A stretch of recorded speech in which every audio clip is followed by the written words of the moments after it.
Barudak poe ieu urang rek diajar ngeunaan mandu acara. Rupa-rupa acara anu bisa dipandu ku urang diantarana nyaeta pamilihan ketua OSIS, pentas seni,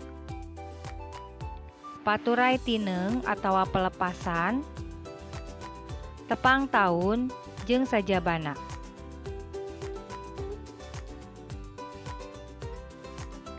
Pemandu acara biasa disebut oge protokol atawa penata acara atawa MC, tugasna ngatur acara. Di antarana muka acara, ngajelaskeun urutan acara, nyambungkeun acara, jeung nutup acara. Dina muka acara teh anu dilakukeun biasana nyaeta anu kahiji ngucapkeun salam bubuka, tuluy ngadua jeung mere info acara naon anu rek dilaksanakeun.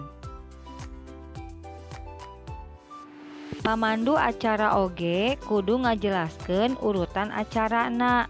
Urutan acara kudu luyu jeung anu geus disatujuan dina rapat kapanitiaan.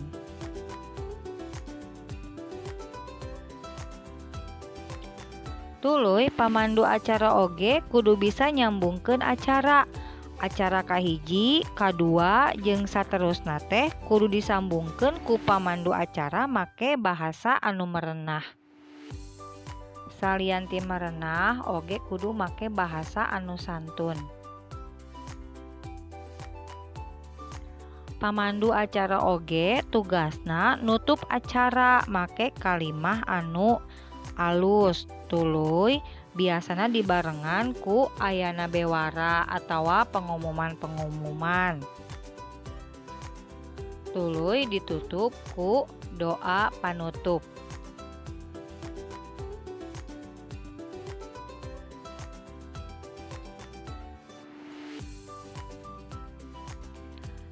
Jadi pamandu acara teh kudu boga keahlian jeung persiapan anu bener.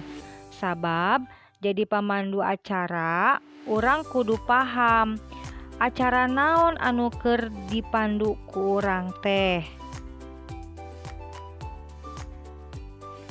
Acara eta teh acara formal atawa non formal. Anu kadua, pamandu acara kudu apal kana susunan acara. Acara teh kudu runtut, ulah diacak-acak supaya teu lieur kanu nongtonna. Susunan acara teh ulah aya nu kaliwat, kusabab eta kudu dicatet ngaran acara-acarana. Tuluy tepat waktu. Susunan acara teh kudu ditulis waktuna supaya pamandu bisa ngatur waktu make omonganana. Pamandu acara oge kudu apal saha wae anu jadi pangeussi acarana teh. Tuluy nyiapkeun pangeussi acara supaya pangeussi acara teh siap-siap.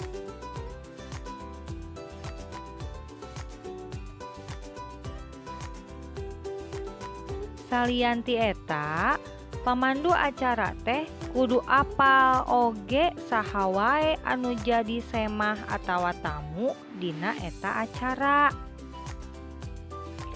Biasana disebutkeun ngaranna jeung ti mana semah eta teh. Tah barudak, lamun hideep jadi pamandu acara, mandu acara teh kudu nguasaan naon wae. Hideep teh kudu mampu ngucapkeun bahasa lisan make bahasa anu santun, anu sopan. Kudu pas digunakeun keur saha bahasa eta teh. Intonasi sora. Intonasi sora teh kudu ngeunaheun didangukeunana, ulah datar supaya anu ngadangukeun teh teu bosen.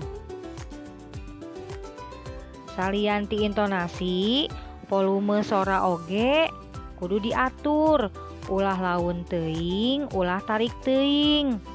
Tuluy, sikapna oge kudu hade, kudu sopan kana sikap urang oge. Lamun sikap urang sopan, anu nempona oge pasti resepeun. Salian sikap anu hade jadi pamandu acara ge kudu someah ulah jam mendud wae supaya anu nongtonna oge resep pisan ningalina. Sikap percaya diri oge kudu dibogaan ku pamandu acara ulah eraan supaya acara urang sukses. Tah engke urang praktekeun nya jadi pamandu acara wilujeng diajar barudak.